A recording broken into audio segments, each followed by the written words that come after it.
तो पंडित जी, आपने जैसे बताया कि जसवंत राय थापर को डॉक्टरों ने जवाब दे दिया था और उनके मन में जो है भगवान शिव शंकर भोलेनाथ आए, तो उनके साथ उनकी बातचीत हुई तो उन्होंने मंदिर का निर्माण किया।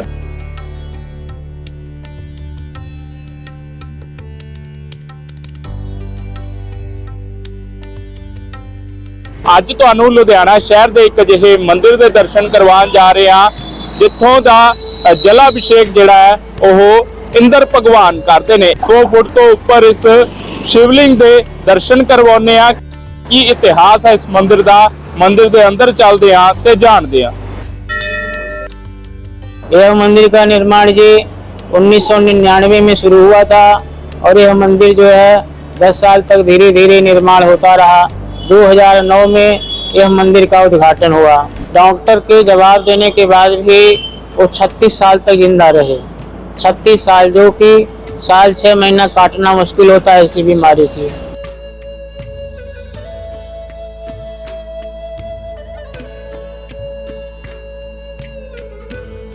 कहते ने भगवान शिव शंकर भोलेनाथ इन्ने क भोले ने कि वो एक लोटे जल दे नाल प्रसन्न हो जाते ने। सावन का महीना चल रहा ते शिव भगत जिहड़े ने वख-वख मंदिरां दे विच जाके भगवान शिव शंकर भोलेनाथ का आशीर्वाद लै रहे ने। अज तुहानूं लुधियाना शहर के एक अजिहे मंदिर के दर्शन करवाउण जा रहे हैं जिथों का जलाभिषेक जिहड़ा है वो इंद्र भगवान करते हैं। इस शिवलिंग नूं देखण दे लई जेकर तुसीं दूरों भी देखोगे तो तुहानूं जिहड़ा सिर अपना उपर नूं चकना पएगा। 100 फुट तो उपर इस शिवलिंग दे दर्शन करवाउने आ। की इतिहास है इस मंदिर का, मंदिर के अंदर चलते हैं ते जानते हैं। सो हुण साडे नाल इस मंदिर के मुख्य पुजारी पंडित कृष्ण तिवारी जी मौजूद ने, गलबात करते हैं। पंडित जी जय भोलेनाथ। हर हर महादेव जी, ओम नमः शिवाय, जय भोलेनाथ। पंडित जी, इस मंदिर का इतिहास क्या है? यह मंदिर का इतिहास बहुत विचित्र है, क्योंकि यह मंदिर जो है बहुत ऊंचा बना हुआ है जिससे लोगों को पहले जैसे आकर्षण करता है। और यह मंदिर का इतिहास ये है कि जैसे कि जो हमारे भगत जी थे उनकी बहुत इच्छा थी और भगवान शिव जी के जो है बहुत कृपा थी, और ऐसी कृपा थी कि जो साक्षात उनको दर्शन हुआ करते थे भगवान भोलेनाथ का। तो उनकी तबीयत खराब हुई तो अस्पताल में गए, तो अस्पताल में डॉक्टरों ने कहा कि बहुत मुश्किल है। तब उन्होंने जब ध्यान लगाया तो एक सफ़ेद रंग का जैसे शिवलिंग दिखा। उनके गले में दिक्कत थी, गला चलता नहीं था और बहुत मुश्किल हो रहा था, गले का ऑपरेशन होने वाला था। तो उन्होंने भोलेनाथ से कहा, भगवान तो दर्शन तो दिए हैं आप, और आप हमारे ऊपर कृपा करें। अगर हमारा गला चलना शुरू होता है तो मैं आपका ऐसी जगह बनाऊंगा कि जिसका गला थोड़ा भी खराब होगा ऐसे सिर ऊंचा करके देखेगा और टोपी निकाल के दर्शन कर पाएगा, ऐसा शिवलिंग बनाऊंगा। तो क्या किए, जब ठीक हो गए, ठीक होने के बाद में उन्होंने मंदिर का निर्माण कराना शुरू किया। तो मंदिर का निर्माण करते करते बहुत ऊंचा मंदिर चला गया। प्रशासन ने कहा इतना ऊंची जगह बना रहे हो, तो उन्होंने कहा भगवान भोलेनाथ की जगह है, जितना ऊंचा रहेगा उतना ही अच्छा रहेगा। तो यह क्या किया, उन्होंने 227 फुट ऊंचा बना दिया। और जैसे कि आने जाने वाले देखते हैं, अगर किसी ने टोपी लगा रखा है तो टोपी निकाल के भगवान भोलेनाथ का दर्शन कर पाते हैं। इतना ऊंचा, बहुत ज़्यादा ऊंचा बना हुआ शिवलिंग। इस करके विशेष रूप से यहाँ पंजाब में इतनी ऊंची कोई भी चीज़ नहीं है। इस करके प्राचीन तो नहीं, लेकिन प्राचीन जैसे बनता चला जा रहा, और दूर दूर से लोग बाहर से देख करके ही और मन की बात कहने के लिए बाहर से ही कह के जाते हैं। जब मन की बात उनकी पूरी होती है तो यहाँ आते रहते हैं। इस मंदिर का निर्माण कब शुरू हुआ था? यह मंदिर का निर्माण जी 1999 में शुरू हुआ था और यह मंदिर जो है 10 साल तक धीरे धीरे निर्माण होता रहा। 2009 में यह मंदिर का उद्घाटन हुआ। तो इस मंदिर का जो 227 फुट ऊंचा शिवलिंग है उसको बनाने के लिए जो कारीगर थे वो कहाँ से आए थे? देखिए, कारीगर विशेष रूप से तो कारीगर जो है बिहार के थे, और उन्होंने इस मंदिर का विशेष कारीगर मूर्ति वाले, उसने जो है कई कारीगरों को बुला करके सलाह लिया, और जो है साइंस से भी सलाह लिया उन्होंने, कितना ऊंचा बनाना, कैसे बनाया जाए। कारीगर और कारीगरों को बुला बुला करके पूछता रहा और बनाता चला गया। तो पंडित जी, आपने जैसे बताया कि जसवंत राय थापर को डॉक्टरों ने जवाब दे दिया था और उनके मन में जो है भगवान शिव शंकर भोलेनाथ आए, तो उनके साथ उनकी बातचीत हुई, तो उन्होंने मंदिर का निर्माण किया। तो जसवंत राय थापर अभी जीवित हैं? नहीं, हमारे जसवंत राय थापर जी भगवान के पास चले गए और 2013 में जो है उनका देहांत हो गया था और उनकी उम्र बहुत ज़्यादा थी, 86 साल की उम्र थी लमसम। तो डॉक्टरों के जवाब के बाद भी भगवान शिव शंकर भोलेनाथ की ऐसी कृपा रही कि उनको इतने वर्ष जीवित रखा भगवान शिव शंकर भोलेनाथ ने। हाँ जी, डॉक्टर के जवाब देने के बाद भी वो 36 साल तक जिंदा रहे। 36 साल, जो कि साल 6 महीना काटना मुश्किल होता है, ऐसी बीमारी थी। हाँ, तो बहुत कृपा जो है, भगवान जो है एक शंकर के पास, भोलेनाथ के पास ही अमृत है।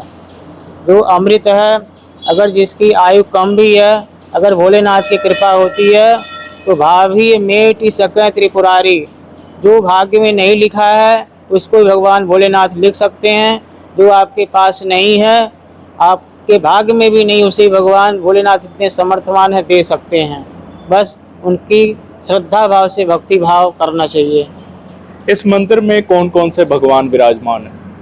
यह मंदिर में जी नीचे जो है ऊपर जो बना हुआ है तो शिवलिंग देखने के लिए है। यहाँ इंद्र देवता ही जल चढ़ा पाते हैं, आम लोगों का जाना बड़ा मुश्किल है। बिल्कुल नीचे जो है भगवान भोलेनाथ का नर्मदेश्वर शिवलिंग लाया गया है, बड़े श्रद्धा भाव से।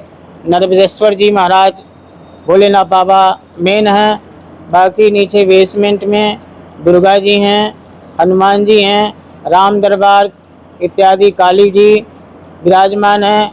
ऊपर राधा कृष्ण, लक्ष्मी नारायण, शीतला माता, नवग्रह इत्यादि भी सिंदूर वाले हनुमान जी विराजमान हैं, जो भगत लोग बड़े श्रद्धा भाव से इनका पूजन करते हैं। इस मंदिर में गुफा क्यों बनाई गई? इस मंदिर में गुफा इस करके बनाई गई है, नीचे बेसमेंट है, जो बेसमेंट बोलते हैं, गुफा है। इसको करके है कि ये जो नीचे ऊपर जो है बहुत आवाज़ आती है, वातावरण अच्छा नहीं रहता है, और नीचे एकांत में बनाया कि आपका मन बहुत परेशान हो रहा है तो भगवान के बेसमेंट में, मतलब गुफा में जा कर के 10 मिनट, 5 मिनट, 2 मिनट अगर बैठ जाते हैं तो बहुत शांति मिलती है, कि शांति से भगवान का ध्यान लगा सकें। तो कहते हैं कि भगवान शिव शंकर भोलेनाथ एक लोटे जल से प्रसन्न हो जाते हैं, क्या ये सच है? हाँ जी, जो भगवान भोले बाबा हैं, एक लोटा जो जल है, अगर अच्छी विधि विधान से नहीं कर पा रहे हैं किसी कारणवश, तो भगवान जो है एक लोटा जल से, गंगा जल से बहुत खुश होते हैं। जैसे कहते हैं, एक लोटा जल सभी समस्या का हल। तो एक लोटा से भोलेनाथ ही हैं कि कोई विधि विधान, कोई सिस्टम का जरूरत नहीं है, और खुश हो जाते हैं। शिवलिंग पर बेलपत्र क्यों चढ़ाए जाते हैं? देखिए, जो बेलपत्र हैं इसमें 3 पत्ते होते हैं, या तो 5 पत्ता होता है, 4 पत्ता भी होता है। जो 5 पत्ते होते हैं भगवान शिव का परिवार माना जाता है। जो 4 पत्ते होते हैं भगवान कार्तिकेय को, जो 4 परिवार होता है उनका 4 लोग होते हैं, जैसे शिव जी, पार्वती जी, गणेश जी इत्यादि, ये हो गए, और माता जी। तो और जो 5 पत्ते होते हैं इसमें कार्तिकेय जी भी महाराज विशेष होते हैं। और जो बेलपत्र का बहुत ज़्यादा महत्व है, कहते त्रिगुणम त्रिगुणाकारम त्रिनेत्रम त्र्यायतम त्रिजन्म पाप संहारम बेलपत्र शिव अर्पणम। कहते जो बेलपत्र चढ़ाने से जो आपके दुख इत्यादि होते हैं, कोई दिक्कत है तो 3 दिन में ख़त्म हो सकती है। जैसे आपको जो परेशानी 3 साल में ख़त्म होने वाली है वो 3 दिन में हो सकती है, 3 महीने में भी हो सकती है। आपको आजीवन कष्ट लिखा है तब उसका 3 साल भी लग सकता है।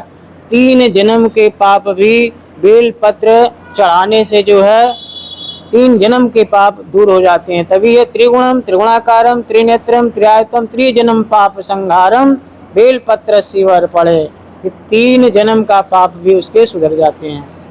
पंडित जी, शिवलिंग पर धतूरा और भांग क्यों चढ़ाए जाते हैं? देखिए, ये धतूरा है, धतूरा एक ऐसी चीज़ है, इसको जहरीला भी माना जाता है, लेकिन भगवान शंकर जी में इतनी ताकत है और ध्यान लगाने के लिए बहुत अच्छा धतूरा है। तो जहर को भी भगवान शिव जी जैसे निकला हुआ था समुद्र मंथन से, जहर विष से निकला था, तो विष को भी भगवान भोलेनाथ पी गए, ग्रहण कर गए, इसी करके नीलकंठ कहलाए। तो उतनी समय धतूर इत्यादि ठंडा करने के लिए कि जहर को जहर मारता है, इस करके भगवान शिव जी को धतूरा खिलाया गया।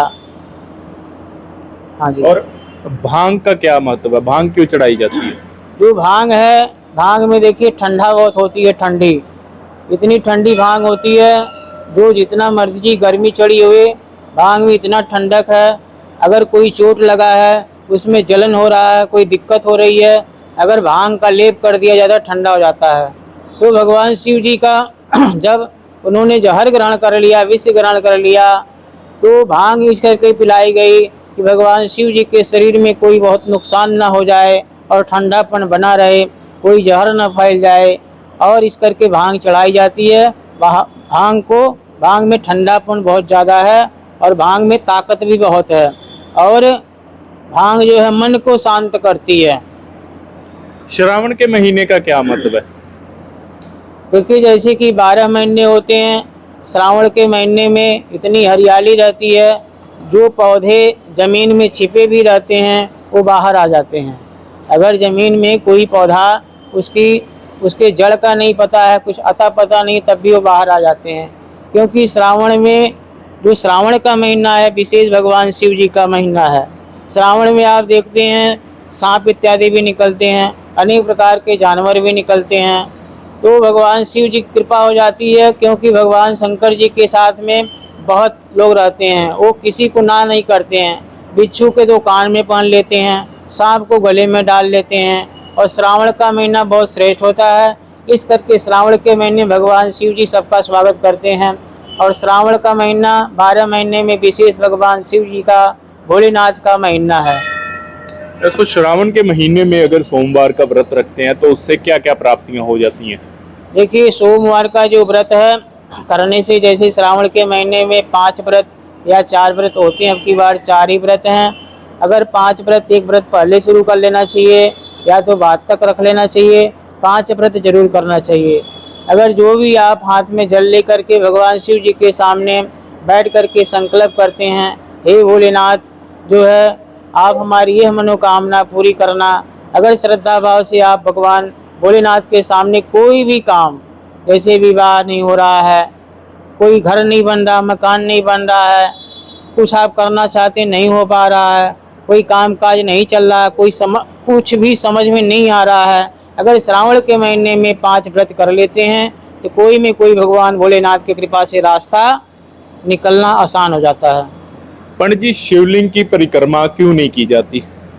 शिव जी की जो परिक्रमा है, जो भगवान शिव जी की आधी परिक्रमा होती है।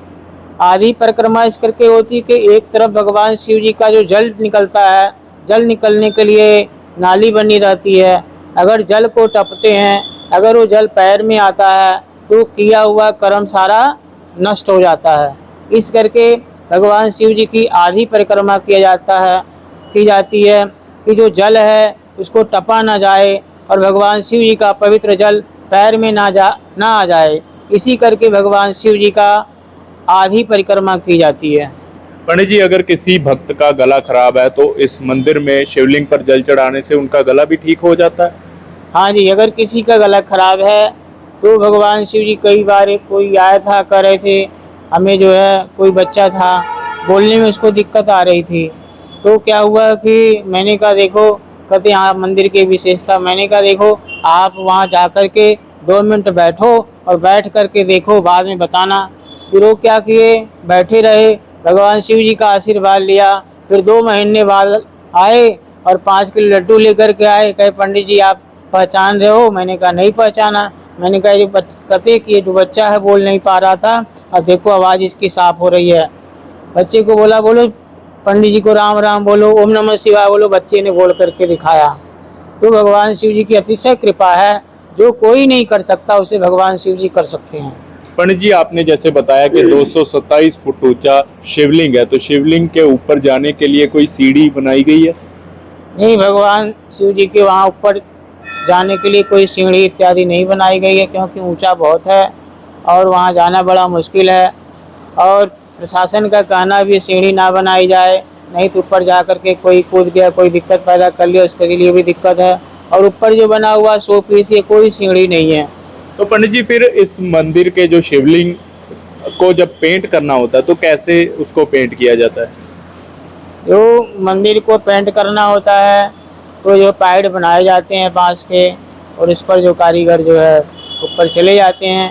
एकदम ऊपर तो टाइल लगी हुई है, वहाँ पेंट की जरूरत नहीं पड़ती है। जहाँ तक पिलर है वहाँ तक पेंट होता है।